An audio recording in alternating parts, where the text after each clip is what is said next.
To kamar da yadda gani na cire kuɗi 7,500 a wannan application din mai suna HiFarm. Saboda haka dai ka sai ka kasance da ni a cikin wannan video zan nuna maka yadda zaka yi withdrawing duk kuɗin da ka tara a wannan application din zuwa ga account naka na Opay ko Palmpay kuma za a tura ma insha Allah. Amma kafin mu fara video kai tsaye ka taimaka ka danna mini like sannan kuma bayan ka gama kallon video sai kai sharing video zuwa ga abokanka. Sannan kuma in kai baka da account a wannan application din to zan aje maka link a description na wannan video. Bayan ka gama kallon bidiyon sai ka taba sunan bidiyon nan za ga link bidiyon da muka yi a baya akan yanda ake amfani da wannan application din ake samun kudade. Nagode ba tare da bata lokaci ba mu je mu fara bidiyo.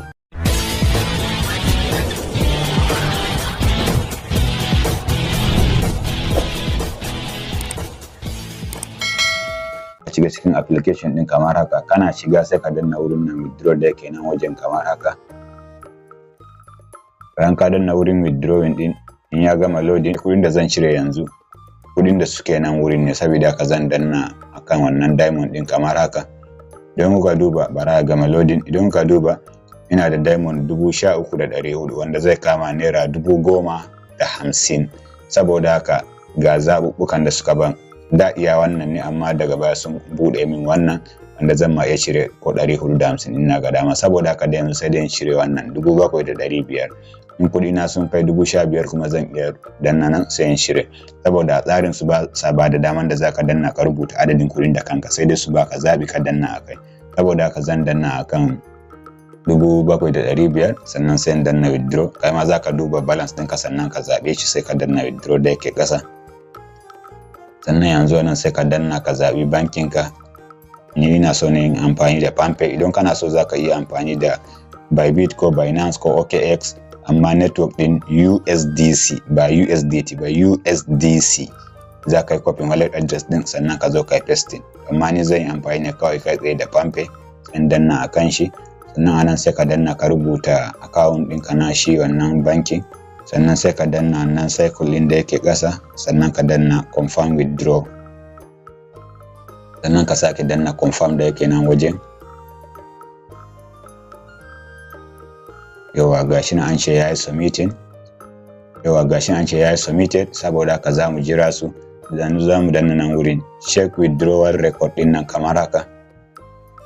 Bayan mun danna shi sai mu danna kan diamond, sai kuma mu danna nan wurin explain kamar haka. Don kuka duba dai da ga kudin da na taba shirewa a wannan application din.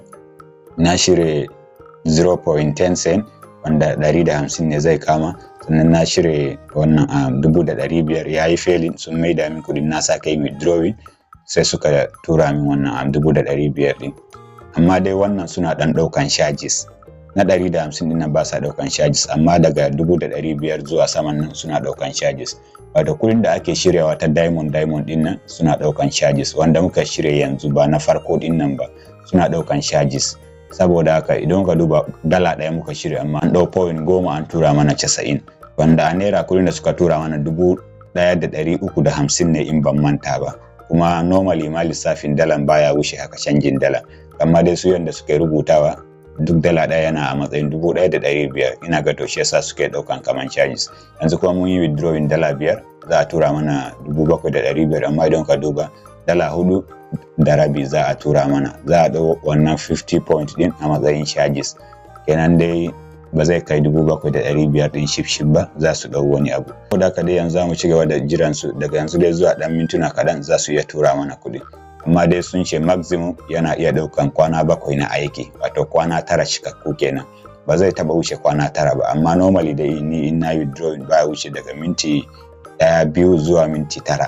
Na farkon nan minti 9 yayi, sannan na biyun nan kuma iya minti 2 kashalle suka tura min kuɗi. To jama'a nan ne muka zo ƙarshe wannan video. Idan baka da account a wannan application ne ka taba sunan video nan, za ga link video da muka yi a baya akan yanda ake amfani da shi application ake samun kuɗaɗen shiga. Nagode, kar ku manta da yin like, share, subscribe.